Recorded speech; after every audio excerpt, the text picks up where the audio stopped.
اعوذ باللہ من الشیطان الرجیم، بسم اللہ الرحمن الرحیم۔ السلام علیکم ورحمۃ اللہ وبرکاتہ۔ کیا حال ہے جی؟ ٹھیک ہے، اللہ کا شکر ہے۔ وعلیکم السلام ورحمۃ اللہ وبرکاتہ۔ الحمدللہ۔ یہ بتا کیا موضوع ہے؟ نحمدہ ونصلی ونسلم علی رسولہ الکریم، اما بعد فاعوذ باللہ من الشیطان الرجیم، بسم اللہ الرحمن الرحیم۔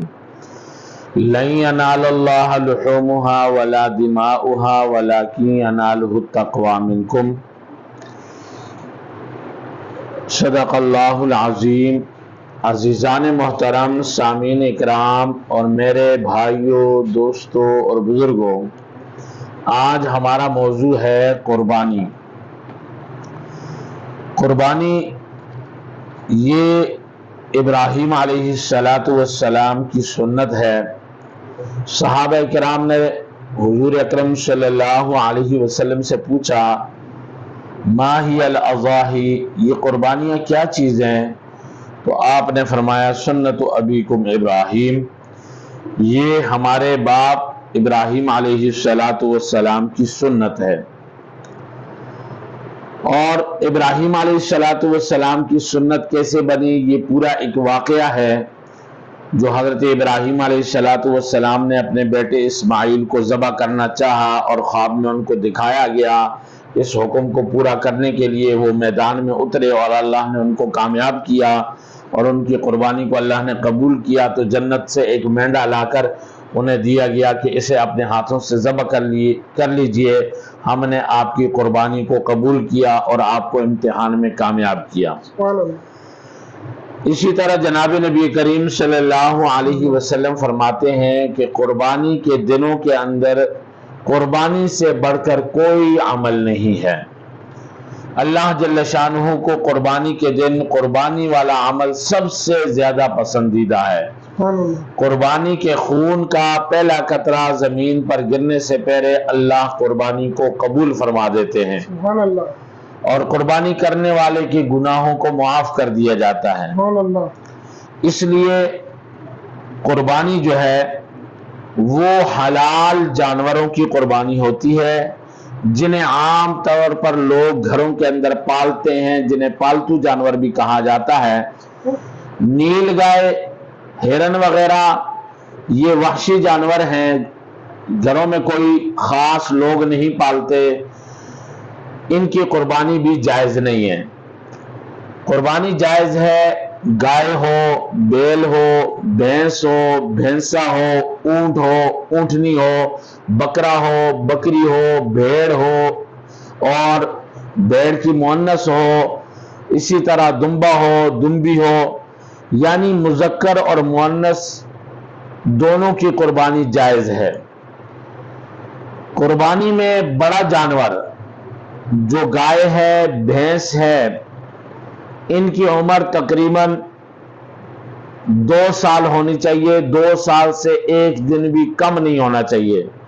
لوگ دانت دیکھتے ہیں کہ دوندا ہے، یہ دوندا علامت ہے، یہ عمر نہیں ہے، اس لیے عمر کو دیکھنا چاہیے کہ ان کی عمر 2 سال ہے۔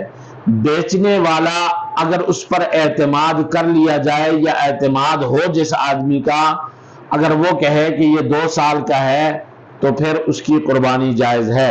لیکن اگر خریدار کو اعتماد نہیں ہے اس پر اور اس کے کہنے پر کہ وہ یا تو جھوٹ بولتا ہے یا وہ آدمی ٹھیک نہیں ہے، دھوکہ فراڈ بھی کر سکتا ہے، تو پھر اگر وہ 2 سال کا کہے تو اس کی بات کو یقینی تسلیم نہیں کیا جا سکتا۔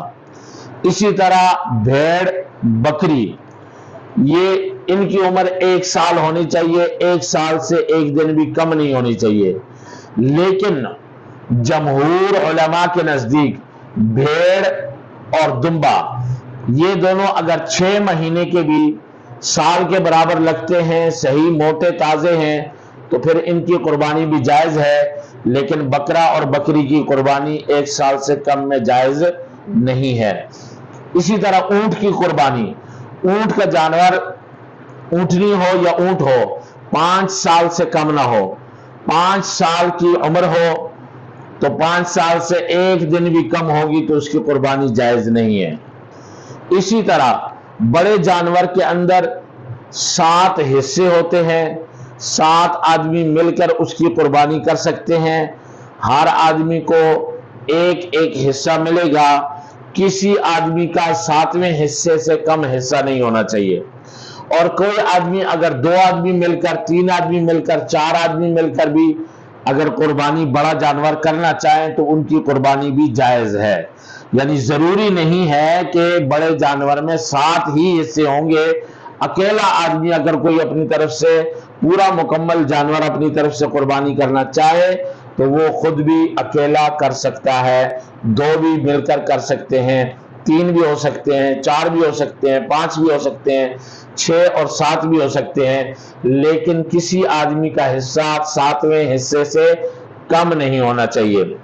جہاں لوگ گوشت کو اندازے سے، اٹکل سے تقسیم کرتے ہیں اور سب کا گوشت اور سب کے حصے برابر ہیں تو انہیں چاہیے کہ وزن کر کے، تول کر تمام گوشت کو برابر برابر تقسیم کیا جائے، اٹکل اور اندازے سے تقسیم کرنا درست نہیں ہے۔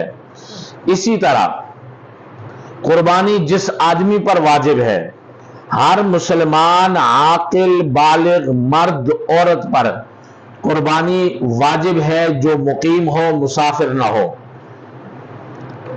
کوئی آدمی اگر قرض دار ہے تو سب سے پہلے اسے اپنا قرضہ اتارنا چاہیے۔ اگر وہ اتنا قرض دار ہے کہ اس کے پاس جو مال ہے وہ سارا قرضے میں دے دے تو اس کے پاس کچھ نہیں بچتا تو ایسے آدمی پر قربانی واجب نہیں ہے۔ لیکن کوئی آدمی ایسا ہے جس پر قرض ہے لیکن اس کے پاس مال بھی ہے اور وہ مال اتنا ہے کہ وہ نصاب کو پہنچتا ہے تو اس کے اوپر قربانی واجب ہے۔ کوئی آدمی اگر قرض لے کر قربانی کرنا چاہے تو اس کی قربانی بھی ہو جائے گی، درست ہے۔ لیکن بعض لوگ ایسے جو دکھانے کے لیے قرض لے کر قربانی کرتے ہیں کہ اگر ہم نے قربانی نہ کی تو ہماری رشتہ داروں میں ناک کٹ جائے گی، لوگ کہیں گے کہ دیکھو انہوں نے قربانی ہی نہیں کی۔ تو ان دکھانے کے لیے اگر کوئی آدمی اپنے جائز نان نفقے کو اور اس کو دبا کر اور ان حالات سے مجبور ہو کر قربانی کرتا ہے تو ایسی قربانی بھی درست نہیں ہے۔ سب سے پہلے اس کو اپنے لیے، اپنے اہل و عیال کی فکر کرنی چاہیے اور پھر اس کے بعد اگر وہ صاحب نصاب ہو تو پھر وہ قربانی کرے۔ اگر اسی طرح کوئی آدمی قربانی کا جانور خریدتا ہے قربانی کرنے کے لیے اور وہ جانور اس سے غائب ہو جاتا ہے، گم ہو جاتا ہے، تو اگر یہ صاحب نصاب ہے تو اس کے اوپر تو قربانی دوبارہ خرید کر کرنا واجب ہے، اور اگر صاحب نصاب نہیں ہے تو پھر اس پر قربانی کرنا واجب نہیں ہے۔ اسی طرح قربانی کے حصہ داروں میں جو قربانی کے حصے کے اندر شریک ہیں 7 آدمی، ان میں سے کسی ایک آدمی کی یہ نیت ہوگی کہ میں گوشت کھاؤں گا یا میں نے قربانی کی ہے تو وہ اس کی قربانی جو ہے وہ جائز نہیں ہوگی، اس کی وجہ سے تمام لوگوں کی قربانی بھی خراب ہو سکتی ہے۔ ایسا بدعتی آدمی جس کی بدعت شرک کو پہنچی ہوئی ہو، ایسے آدمی کے ساتھ قربانی کرنا بھی جائز نہیں ہے۔ قادیانیوں میں سے احمدی ہو، پرویزی ہو یا لاہوری ہو یا کسی بھی فرقے سے تعلق رکھتا ہو لیکن قادیانی ہو، ان کے ساتھ بھی قربانی جائز نہیں ہے۔ رافضی یعنی شیعہ اثنا عشری، اس کے ساتھ بھی قربانی کرنا جائز نہیں ہے، اس لیے کہ ان کا عقیدہ توحید ہی مجروح ہے اور ان کا عقیدہ رسالت ہی نہیں ہے۔ تو عقیدہ رسالت اور توحید کے اوپر قائم ہونا اور مسلمان ہونا، اس کے لیے شرط ہے کہ ہر مسلمان عاقل بالغ مرد عورت مقیم پر قربانی واجب ہے۔ اسی طرح اگر کوئی ایسا لڑکا اور لڑکی جو شادی شدہ تو نہیں ہے لیکن ان کے پاس اتنا مال ہے، پیسہ ہے کہ وہ صاحب نصاب ہیں تو ان پر علیحدہ سے قربانی واجب ہے۔ والدین اگر صاحب نصاب ہیں ان پر بھی قربانی واجب ہے۔ گھر کے جتنے افراد صاحب نصاب ہیں سب کے اوپر قربانی واجب ہے۔ سارے گھر والوں کی طرف سے ایک قربانی کر دینا یہ بات بھی درست نہیں ہے۔ اسی طرح